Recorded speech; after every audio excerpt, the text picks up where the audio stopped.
नमस्कार। सबसे पहले तो देशवासियों को मैं मुबारकबाद देना चाहता हूं स्वतंत्र दिवस की। Happy independence day. प्रधानमंत्री जी ने आज भाषण दिया लाल किले पे और सालाना भाषण होता है। तो पहले तो मुझे 4 ख़ास मुद्दे हैं जिनके बारे में प्रधानमंत्री ने इस देश को कहा है कि वो बहुत ही अहम मुद्दे हैं। तो उनके बारे में पहले बात करूंगा। वो 4 मुद्दे हैं क्या? एक तो है, उन्होंने कहा है कि हिंदुस्तान में कई दिमागी नक्सल हैं, पहले तो उस पर बात करेंगे। फिर उन्होंने कहा है कि विमेंस रिजर्वेशन बिल पारित होना चाहिए, उसके बारे में बात करेंगे। फिर उन्होंने युवाओं से अपील की है कि आप वोटर लिस्ट बनाने में हमें मदद कीजिए। और फिर उन्होंने कहा है कि इस देश में जो सेल्फ इंटरेस्ट की पहल नहीं होनी चाहिए, नेशन फर्स्ट होना चाहिए। ये 4 खास मुद्दे हैं जिनके बारे में हम बात करेंगे। अब मुझे ये समझ नहीं आई कि आज के दिन, स्वतंत्रता दिवस के दिन, प्रधानमंत्री जी उस मंच पे ऐसी बात कहें जो सारा विश्व सुन रहा है कि इस देश में दिमागी नक्सल हैं। और इनका इशारा तो साफ जाहिर है, युवाओं पे है। इनका इशारा उन लोगों पे है जो इनकी नीतियों से सहमति नहीं रखते, उन लोगों पे है जो एकेडमिक्स हैं, जो स्टूडेंट्स हैं, जो पॉलिटिकल डिसेंटर्स हैं। उनको ये कह रहे हैं कि वो दिमागी नक्सल हैं। अब ये भूल गए एक बात कि जो युवा हैं इस देश के और जो बुद्धिजीवी लोग हैं इस देश के, इस बात को वो समझ गए हैं कि इस देश में 3 किस्म के तानाशाह हैं। एक तो सरकारी तानाशाह, उसमें ईडी हो गया, उसमें सीबीआई हो गया, उसमें इलेक्शन कमीशन हो गया, उसमें कुछ ऐसे वाइस चांसलर्स हो गए, कुछ गवर्नर्स हो गए जो सरकार के इशारों में चलते हैं। और मैं समझता हूँ ये जो प्राइवेट चैनल्स हैं, क्योंकि ये सरकारी एडवर्टाइजमेंट से ही चलते हैं, तो ये भी उस कैटेगरी में आ सकते हैं। तो जनता पहचान चुकी है कि सरकारी तानाशाह से इस देश में कभी वो प्रगति नहीं हो सकती और ना कभी विकसित भारत बन सकता है। और दूसरे किस्म के लोग हैं सामाजिक तानाशाह। इनके वो बजरंग दल हो गया, इनका वीएचपी हो गया, घर घर में जाकर लोगों को तंग करना, बोलना तुम बोलो ये बात, बोलना तुम ये नहीं खाओ, बोलना तुम ये हमें सुनाओ, ये गाना गाओ, ऐसा करो वैसा करो, मतलब कि हलचल मना रखी है। उसमें आपके एबीवीपी भी लोग होते हैं जो यूनिवर्सिटीज में घुस जाते हैं। तो पहले तो सरकारी तानाशाह, फिर सामाजिक तानाशाह और तीसरी पैदाशी तानाशाह। तो हम भी जानते हैं कि पैदाशी तानाशाह कौन है। युवा जानता है, देश की जनता जानती है, सिविल सोसाइटी जानती है। और उनके जाने का वक्त आ चुका है, क्योंकि पैदाशी तानाशाह जो हैं, हमारे देश की जनता उनको अब टॉलरेट नहीं करेगी। तो मैं समझता हूं कि प्रधानमंत्री जी को ऐसी बात कहनी नहीं चाहिए थी, खास तौर पे लाल किले। पहली बात तो ये। दूसरी बात, विमेंस रिजर्वेशन तो पास हो चुका है। प्रधानमंत्री जी आप कह रहे हैं कि आप हमें, विपक्ष को साथ देना चाहिए विमेंस रिजर्वेशन लागू करने का। हम तो साथ दे चुके हैं, हम तो पारित कर चुके हैं। तो इसी लोकसभा में आप एक 33% दीजिए ना, 33% रिजर्वेशन क्यों नहीं देते? कल ही पास हो जाएगा, हो जाता, इसी सत्र में हो जाता। लेकिन आपकी मंशा कुछ और है, और मैं बताता हूं देशवासियों के मंशा क्या है। इस बार तो आपने भाई और बहनों बोला नहीं प्रधानमंत्री जी, मैं तो सोच रहा था कि कब बोलेंगे आप। इस बार आपने मतलब अपना लहजा ही बदल दिया। आपने मेरे प्यारे देशवासी, अच्छी बात है, बदलाव होना चाहिए, मतलब कि सोच का बदलाव भी होना चाहिए, जो बोलने का लहजा है उसमें भी बदलाव होना चाहिए, और जिस तरह से आप देश चला रहे हैं उसमें भी थोड़ा बदलाव होना चाहिए। लेकिन छोड़िए इस बात को, तो विमेन रिजर्वेशन आप क्यों नहीं पास करते? इसलिए नहीं पास करते क्योंकि आप चाहते हो कि जब तक आपको 2/3 बहुमत लोकसभा में मिल ना जाए तब आप क्या करोगे? तब आप विमेन्स रिजर्वेशन पास करके डीलिमिटेशन करवाओगे, और डीलिमिटेशन के द्वारा जिस तरह से आपने असम में किया था कंस्टिट्यूएंसीज का, जो जिसको हम जेरीमैंडरिंग बोलते हैं, कि अपने समझ के साथ एक कंस्टिट्यूएंसी की कॉन्टूर्स बनाओगे आप, और उसके द्वारा फिर आप इलेक्शन कराओगे, और एक बार 2/3 हो गया तो आप संविधान भी बदल दोगे। तो इसलिए आप विमेन्स रिजर्वेशन अब पारित नहीं करना चाहते। आपकी मंशा है, ये है जेरीमैंडरिंग कराओ, संविधान बदलो, और ऐसी सिचुएशन लाओ देश में कि हमारा जो संविधान है वो भी बदल जाए। ये हम होने नहीं देंगे। देश की जनता जानती है कि आपका असली मकसद क्या है। आपका मकसद ये नहीं है कि आप विमेन्स रिजर्वेशन बिल पास करो, महिलाओं के लिए कुछ करना चाहते हो। अगर करना चाहते तो इस तरह से जो जंतर मंतर में हुआ था, आपकी सरकार कभी ऐसे नहीं करती। जिस तरह से हमारी महिलाओं के साथ, बच्चियों के साथ जिस तरह से उनको मारा गया और जिस तरीके से मारा गया, ये बात मैं आज नहीं कहना चाहता, लेकिन आप जानते हो और आपके कमिश्नर जानते हैं और आपके गृह मंत्री जानते हैं। इसलिए तो आप सत्र में आए नहीं, ना आप आए तो ना गृह मंत्री आए, क्योंकि आपको मालूम है कि आपकी जो जहां महिलाओं की बात है वहां कोई इज्जत नहीं है। इज्जत होती तो ऐसा आप कभी नहीं करते। जिस तरह से आपके मंत्रियों के ऊपर आरोप लग रहे हैं, आपने कुछ किया? किसी मंत्री को हटाया? तो ये तो हो गई विमेन्स रिजर्वेशन की बात। विपक्ष तैयार है, आप पारित करो इसको, 1/3 अभी दे दो। तीसरी बात, अपील टू द यूथ। इन्होंने कहा मैं युवाओं से अपील करना चाहता हूं। क्या अपील करना चाहते हैं?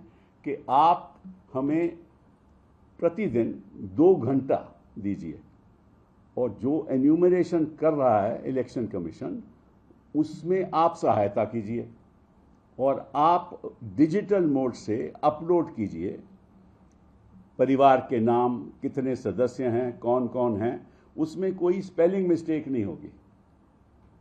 इसका मतलब यह है कि पिछले 12 साल में आपकी स्पेलिंग मिस्टेक्स होती रही, वोटर लिस्ट में स्पेलिंग मिस्टेक होती रही, इसलिए इलेक्शन कमीशन ने नाम डिलीट करते रहे। वो नाम डिलीट करते रहे जिनसे उनको वोट नहीं मिलने वाला, इसीलिए आप चुनाव जीतते रहे। तो अब आपको ख्याल आया है 12 साल के बाद कि भैया देखो, ऐसा ये तो युवाओं का साथ लेना पड़ेगा, क्योंकि इलेक्शन कमीशन तो काम कर नहीं सकता, तो उसको बर्खास्त करो ना। मैंने सोचा था प्रधानमंत्री जी कि आप खुद ब खुद ये काम करेंगे, इलेक्शन कमीशन को बोलेंगे कि ऐसा मत करो, लेकिन वो तो आपके इशारे पे चलता है। अब चौथी बात, not self interest but nation first, मतलब कि अपना सेल्फ इंटरेस्ट पीछे हटा दो और देश को प्राथमिकता दो, देश के इंटरेस्ट को प्राथमिकता दो। तो अच्छी बात है, ऐसा होना चाहिए, देश में प्राथमिकता देनी चाहिए। लेकिन आप कर रहे हो ये काम प्रधानमंत्री जी।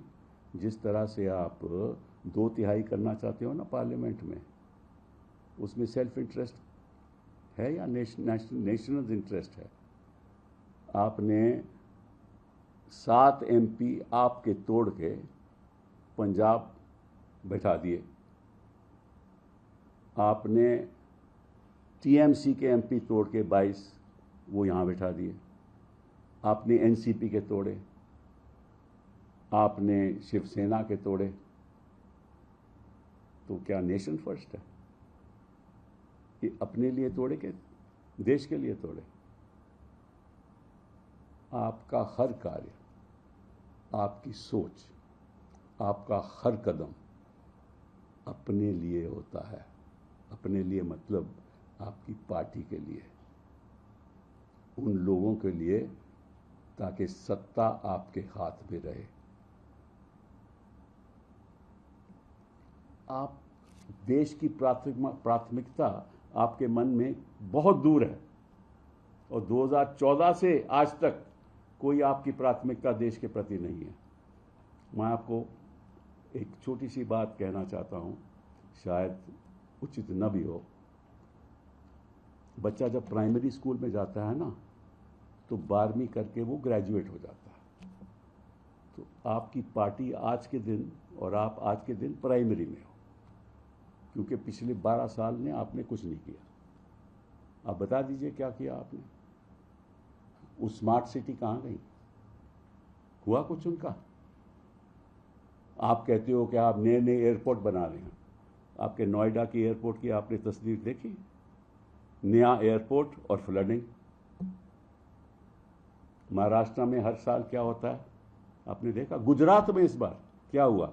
मतलब लोग तो, अच्छी बात होती है कि लोग बोट खरीद लेते ताकि अपना दफ्तर तो पहुंच जाते हैं।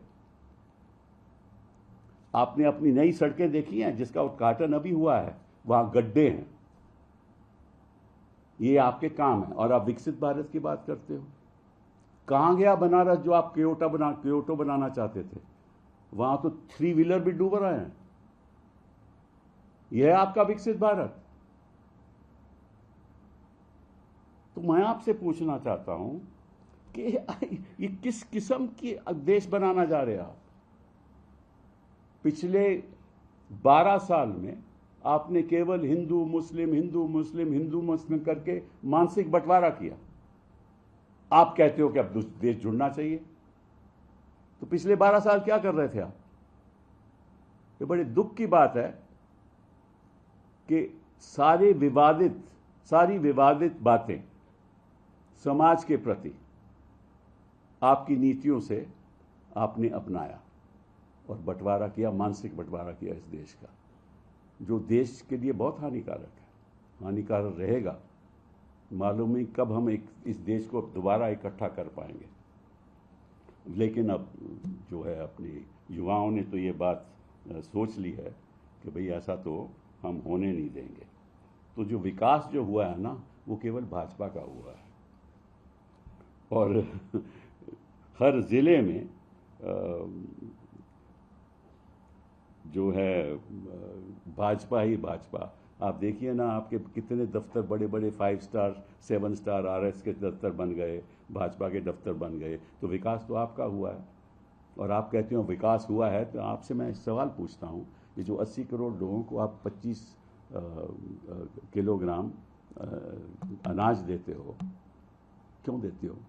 अच्छी बात है, इसलिए देते हो क्योंकि गरीब हैं वो अगर वो अनाज नहीं उनको मिलेगा आपकी सोच से, वो बेचारे करेंगे क्या? तो इसका मतलब 80 करोड़ लोग इस देश में लाचार हैं। ये मतलब हुआ ना कि बिना 25 किलो अनाज के वो अपना घर नहीं चला पाएंगे। तो ये आपका विकसित भारत, ये विकास की दर है आपकी। और ऐसे भाषण देते हैं आप। वो 15 लाख रुपया तो आज तक नहीं आया, और 247 किसने देखा? आपको बताना चाहिए था, क्योंकि आप एक मौका था कि कितनी प्रगति की है हिंदुस्तान ने 2014 के बाद आज तक। आपको यह बताना चाहिए था कौन कौन सी योजनाएं हैं जिसकी वजह से भारत आगे बढ़ा है। आपको यह बताना चाहिए था, लेकिन आपने तो बताया नहीं।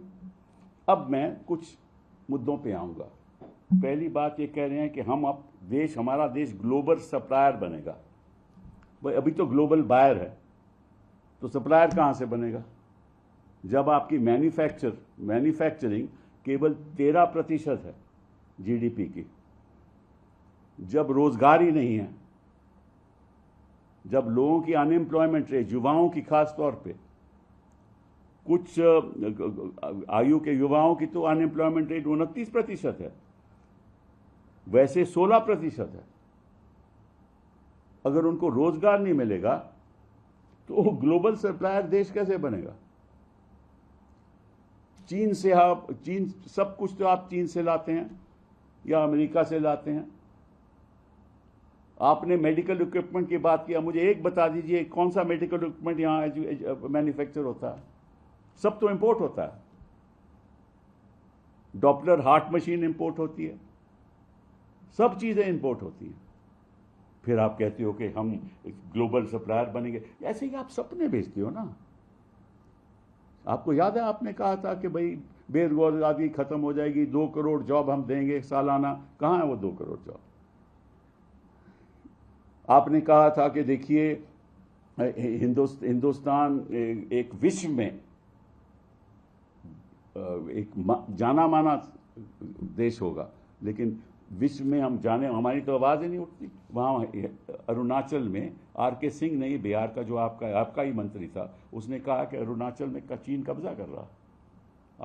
आपने कभी बात की फॉरेन पॉलिसी की उसके बारे में? देश को बताया, देश को अवगत किया कि क्या हो रहा है अरुणाचल प्रदेश में? और लद्दाख में तो हम देख ही रहे हैं। फिर आपने कहा कि ग्रीन इकोनॉमी, और ग्रीन इकोनॉमी के आप एक ही उदाहरण दूंगा, ज़्यादा नहीं दूंगा, तो बड़ा इंटरेस्टिंग है। अभी देखो, आप निकोबार में एक पोर्ट बनाने जा रहे हैं, निकोबार में, और उसको बनाने के लिए एक सरकारी, पहले तो मैं सरकारी आंकड़े दूंगा। सरकार कहती है कि हमें फॉरेस्ट क्लियर करना पड़ेगा, और फॉरेस्ट क्लियरेंस करने के लिए 8.5 लाख पेड़ हमें काटने पड़ेंगे। मैं निकोबार की एक ही उदाहरण दे रहा हूं आपको, मैं अनेकों उदाहरण दे सकता हूं। फिर उन्होंने रिवाइज करके कहा कि ये 9.64 लाख काटने पड़ेंगे एक पोर्ट बनाने के लिए निकोबार में। जो फिर रिसेंटली 2026 में कहा कि नहीं, केवल 18 लाख हैं और उसमें से 7 लाख काटने पड़ेंगे। ठीक है। और जहां जो इंडिपेंडेंट इकोलॉजिस्ट हैं, उन्होंने कहा ये गलत बात है, टोटल ट्रीज आपको लगभग 9.64 लाख काटने पड़ेंगे। तो ये तो आपका ग्रीन टेक्नोलॉजी, एनवायरनमेंट के प्रति चिंता। और आपको दिल्ली में तो आपको मालूम है कि सुप्रीम कोर्ट ने भी वो केस लिया था कि किस तरह से किसी के आदेश पे पेड़ काटे गए थे बिना कोई कंसेंट के। हर जगह पे ये अपने उद्योगपतियों को कह रही हैं कि आप कारखाने लगाओ, आप ये करो, आप वो करो, और कोई इनको परवाह नहीं है। एनवायरनमेंट मिनिस्ट्री की कोई परवाह नहीं है। तो ये बड़ी दुखित बात है कि एक आप दोगली बात करते हो ना, बात करते हो ग्रीन टेक्नोलॉजी और रोज के रोज पेड़ काटते हो। फिर आपने कहा देश सिर्फ सरकार नहीं होती, देश नागरिक होता है। अब ये मुझे नहीं समझ आई कि कब आपने नागरिक को सुना भी। नागरिक को तो सुनना ही नहीं आप चाहते हैं। कौन से नागरिक को आपने सुना? विपक्ष में तो आप विपक्ष को तो सुनना नहीं चाहते, बच्चों को आप सुनना नहीं चाहते, महिलाओं को आप सुनना नहीं चाहते, सिविल सोसाइटी को आप सुनना नहीं चाहते, एकेडमिक्स जो बुद्धिजीवी हैं वो सुनना नहीं चाहते। तो आप ये बता दो कि किसको आप सुनने को तैयार हो, हम उन्हीं को आपके पास ले आएंगे। कुछ तो सुनो। लेकिन आप भाषण देना चाहते हैं, सुनना नहीं चाहते। तो ये आपकी रही, देश सिर्फ सरकार नहीं होता। मुझे तो लगता है कि आपके मन में ये आपकी, मुझे लगता है, सोच है कि देश केवल बीजेपी होती है।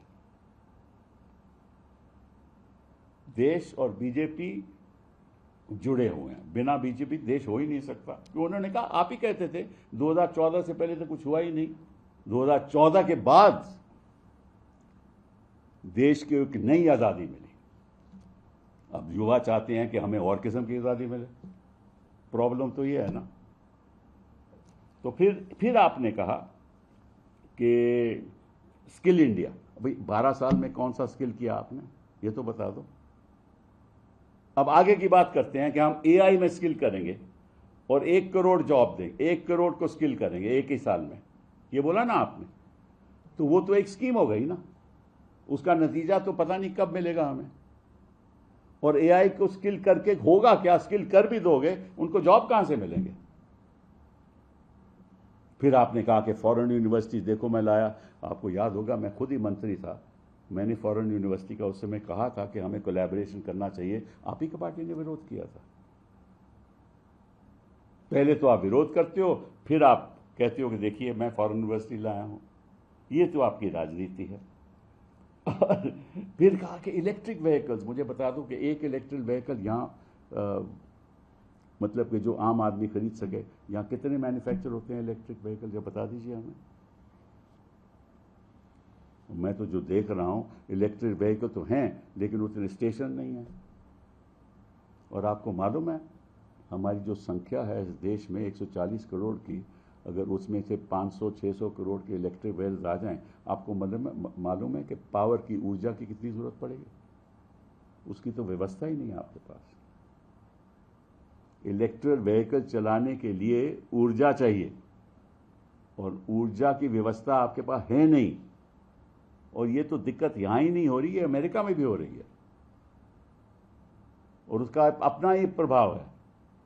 और ये जो एआई की बात कर रहे हो ना, आपको ये मालूम होना चाहिए कि जो एआई के यहाँ इंस्टीट्यूशंस लगेंगी ना, मैं पीछे बता रहा था किसी को कि स्पेन में एक डेटा सेंटर लगा है एक सिटी में। उस डेटा सेंटर में जो डेटा सेंटर की कंजम्पशन है पानी की और इलेक्ट्रिसिटी, वो सारी जो शहर से ज्यादा है। यहां तो पानी की किल्लत है, यहां ऊर्जा की किल्लत है। इस बात पे आपने नहीं सोचा, जैसे आपने कोविड पे नहीं सोचा था। बिना सोचे आप ऐलान कर देते हो। फिर आपने कहा कि न्यू एयरपोर्ट्स, मैंने तो न्यू एयरपोर्ट्स के हालात आपको बता ही दिए, इसके बारे में जा। और फ्री कोचिंग है ना, फ्री कोचिंग करके आदमी क्या करेगा बताइए। जॉब तो होनी चाहिए ना। आपने नीट के बारे में बात नहीं की, आपने युवाओं की चिंतित बारों के बारे में बात नहीं की, युवाओं के भविष्य के बारे में बात नहीं की। आपने ये नहीं बताया, बताना चाहिए था ना। आप पार्लियामेंट में नहीं बोले। अरे देश को इतना तो बता देते कि प्राइमरी से होकर ग्रेजुएशन तक पहुंचे हो तो क्या क्या उपलब्धियां हुई हैं पिछले 12 साल में। दुख की बात है प्रधानमंत्री जी कि आप फिर नए सिरे से नए सपने बेच रहे हो। नमस्कार। First of all I want to wish happy Independence Day to the people of India. I was listening very carefully to the speech of the Prime Minister from the ramparts of Lal Killa.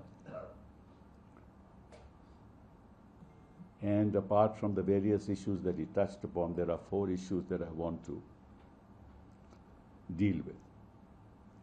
First is the issue of a reference made by the Prime Minister, which I think should not have been made, at least when he knows that the world is watching what he says. When he talks about Dimagi Nakshals, that is, people with a Nakshal mindset, he is sending a signal to the people of India and to the rest of the world that there are people who are intellectual anarchists in this country and who want to destroy this country from within. And I know what the Prime Minister was hinting at. He probably was hinting at the events that took place in Jantar Mantar. He was probably hinting at the dissent of academics in universities, of students in universities. He was thinking of political people who dissent, don't agree with his policies. He's thinking of students who speak their minds. And he is thinking of all those people who don't agree with the policies of this government, and he calls them intellectual Nakshalites, Dimagi Nakshal, which is very unfortunate. The problem with this country, which I think is the real problem, is that we have a set of people belonging to the ideology of the BJP who are by nature autocratic. One kind are those who in government who are by nature autocratic, and I know and the people of India will understand what I am hinting at. The institutions have become autocratic. the ED and the way the government uses the ED for its personal political gain is symptomatic of the nature of the mindset of government machinery which is autocratic. This includes the CBI. In some cases, it also includes vice chancellors, governors, and of course the Election Commission in the manner in which it sought to implement the voters list. So that's one category of people. The other is their own associations associated to their ideology who are autocratic. You can, within it is the Bajrang Dal, the VHP, and some people in civil society belonging to their party and their ideology who go around threatening people, asking people what they are eating, lynching people, lynching Dalits. That's the other kind of autocracy that we see around in this country. And the way in which people were targeted at Jantar Mantar is a form of autocracy. It suggests the kind of mindset that the official machinery has towards young people in this country, especially young girls and men and young boys. And then there's the third kind, that is people who are born with an autocratic mind. And the history of the last, I think, 15, 20 years has shown who those people are, and that they will not change their mind because they want to control this country for all time to come. And that's why they've been saying that BJP will rule this country for another 20, 30 years. So it's very sad that on Independence Day that the Prime Minister should make such a statement from the ramparts of Lal Killa. Then the Prime Minister blamed the opposition for saying that, look, we are not allowing the government to pass the Women's Reservation Bill without telling the people of this country that the Women's Reservation Bill has already been passed. It has to be implemented. And the way it is to be implemented is that in the Lok Sabha, it should be implemented. In the presence, under the present strength of the Lok Sabha, 1/3 reservation should be given to women, and immediately. Why is the Prime Minister not doing it? Because they have no interest in passing the Women's Reservation Bill in the present form. Their interest is quite the contrary. And I'll tell you what that is. Their interest is that they should get 2/3 majority in the Lok Sabha. After they get 2/3 majority in the Lok Sabha, they will have a delimitation of constituencies like they've done in Assam, in which they will,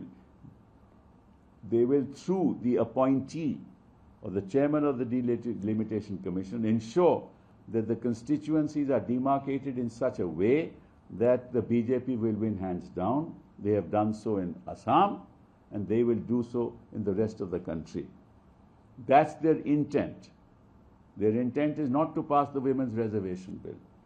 And then if they have 2/3, they will then have the power to amend the Constitution and change the very basis of the Constitution to ensure that they continue to be in power for many, many, many years to come. So their intent is not that at all. It's not the Women's Reservation Bill. They're not concerned about it. If they were concerned about women, they would not be treating our girls at Jantar Mantar in the fashion that they did.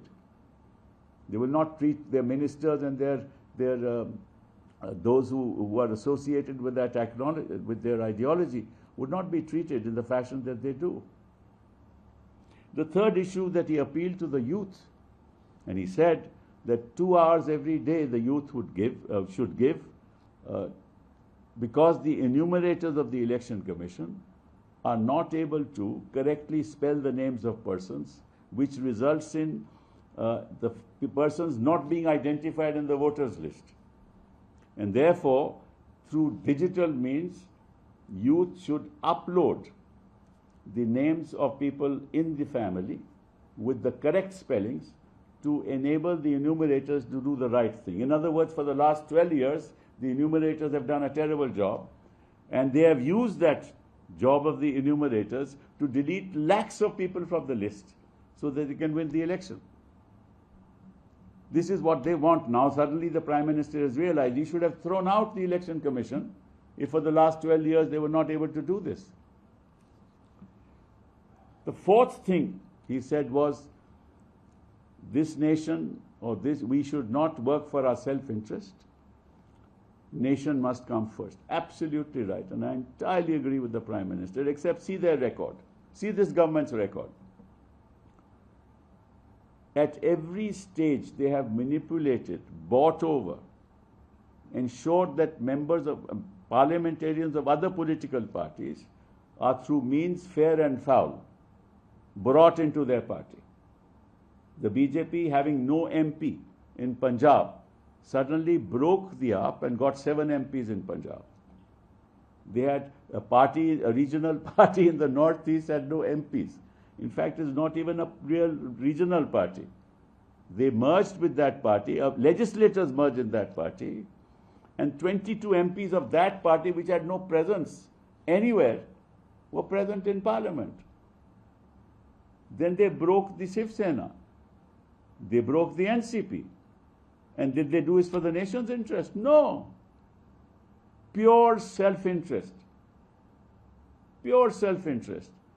And then you give a speech on the ramparts of Lal Killa and talk about nation first. Throughout in the last 12 years, your mindset has been BJP first, nation next. That's the record of your government. Unfortunate. And if there has been progress, it has been progress of your party throughout this country. Look at the 5-star offices that you have built throughout this country, both of the RSS as well as of BJP. Where did you get this money from? Through the infrastructure projects that you do. That's where the money comes from. Through the electoral bonds. That's where their money comes from. So don't talk about Vikas. We've seen progress only of the BJP in this country. Now, just a few other issues. The Prime Minister talked about India being a global supplier. I mean, I was a little surprised because the Prime Minister knows, and his officials must have told him, especially in the economic ministries, finance ministry, that we are a global buyer, not a global supplier. Everything, the trade balance that we have is negative towards China by $80 billion. And the surplus trade balance we had with the United States is being reversed. We import everything, more or less. In the medical sector, the health sector, we import everything.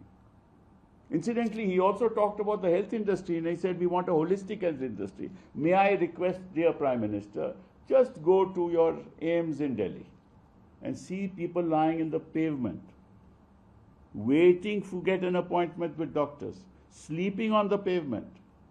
This is holistic healthcare, according to you. Go to Safdarjung. Look at the garbage in the hospital. Look at your hospitals. And you give a lecture on what? On holistic healthcare. And you talk about Ayushman Bharat. Do you know what's happening in Ayushman Bharat? Ask your health ministry, and with the behind closed doors, they tell you what is happening. Ask the doctors who give certificates. Then you talk about green economy. I just mentioned something about the green economy. You're concerned about green economy. I'll give only one example. That is Nicobar, where you're wanting to build a port. And in Nicobar, government itself is saying that in order to make that port, and I will not go into all the details, they'll have to cut about 7.1 lakh trees. 7.1 lakh trees to build the port, destroy the very economy, the ecology of Nicobar. Of course, the private research tells us that they'll have to cut about 9.64 lakh trees. 9.64 lakh trees. And you are concerned about, you talk about green technologies and the environment. You're least concerned. Big business is being given projects where thousands of trees are being cut. And we had a recent example, remember, in Delhi itself, where the Supreme Court was very concerned about the manner in which the lieutenant governor is given that permission. So that's so much about green technology. He said, you said that, you know, the country is not just the government. The country is the people of India. I wish you really implemented that. Fact of the matter is, you should have. In Lal Killa, when you made this speech today, you know that when a child enters into primary, he becomes a graduate after 12 years. By now, you should have implemented all your policies. Your smart cities, we don't hear about them anymore. Your Kyoto, Banaras will become Kyoto. Do you know what? You must be knowing about your own constituency, the kind of sort of three-wheelers. Three-wheelers are being, because of the floods in Banaras, that's Kyoto. Because Kyoto also sometimes has floods because of tsunami. So maybe in that context you're talking about that we have made Banaras Kyoto. Three-wheeler is falling into the water, turning into the water. Your Noida project, new airport, that sort of has become a sort of a small little stream or a river. These are your new projects. And you're talking about, you know, I don't understand. Then you talked about Yuva Shakti and Skill India. Please tell us how you have skilled India. The 2 crore jobs you're talking about, which is not there. You can't skill India. You can only skill India if your manufacturing goes up to 25%. It has come down to 13% of GDP. Should have been 25% of GDP. What have you done for 12 years? Where are the 2 crore jobs that you promised the people of this country? And then you talk about foreign universities. When I initiated foreign universities bill, your party opposed it. So you say one thing, you do, and all that you do for the last 12 years, you've been selling dreams. And then you talk about electric vehicles. You know, which electric vehicles are being really manufactured in India? And do you know what electric vehicles would involve? It would involve greater electricity to be produced. You don't have the capacity. What's the point of bringing in electric vehicles if you don't have the charging points and you don't have the electricity? And then you talk about AI, and I will have 1 crore youths. We will ensure that they are empowered on AI. But do you know the consequences of AI, which we must do, of course? But the consequences of AI require you to have huge electricity output. Even the United States is having that problem. It requires huge water consumption. In Spain, a data center was set up by a foreign entity, and that data center consumed the entire city's water, so more than the entire city's water supply and more than the entire city's electricity. That's the consequence. Do you have that kind of? In fact, our water facilities in India, I'm talking about fresh water, is much less than many other parts of the world. In fact, people fear that in the times to come there will be water wars. And there are consequences of these data centers unless you really think this through. But the fact is that you're just selling a dream again. So let's get real, dear Prime Minister. Let's get together. Don't lecture us, please. Don't sell dreams to us. We want to work with the government. We want the government to work with us. So together, we create a Bharat of which we are proud of. Thank you very much. सवाल sir लेंगे। हाँ जरूर। Sir BJP ये कह रही है कि नेता प्रतिपक्ष राहुल गांधी और राज्यसभा में नेता प्रतिपक्ष मल्लिकार्जुन खड़गे लाल किला नहीं गए, स्वतंत्रता समारोह में नहीं गए, ये राष्ट्र का अपमान है। इस पर क्या?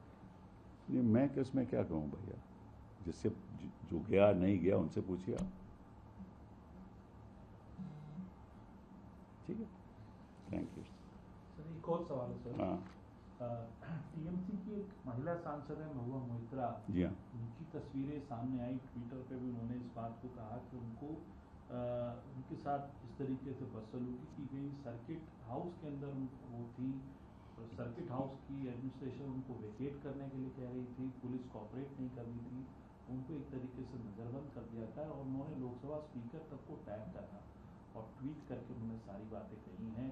किस तरीके से एक महिला सांसद जो है पश्चिम बंगाल में थी, अपने क्षेत्र में थी, वहाँ पर उनके साथ ऐसा हुआ है, इसको कैसे? नहीं, मुझे कोई ताज्जुब नहीं है, क्योंकि जो बात करते हैं कि महिलाओं के प्रति हम कुछ करना चाहते हैं, तो हम तो क्या क्या कर रहे हैं वो तो आपके सामने है। इसके बारे में मैं बात सी देखिए, ये एक देखिए प्रधानमंत्री जी, मैं उनकी बहुत ही इज्जत करता हूँ।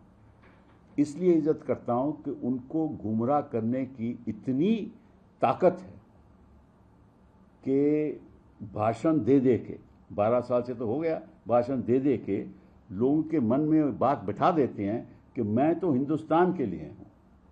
ठीक है ना, महिलाओं से उनका कोई लगाव नहीं है। वो नहीं चाहते कि क्योंकि अगर महिलाओं का होता तो विमेंस रिजर्वेशन बिल पास कर दिया होता।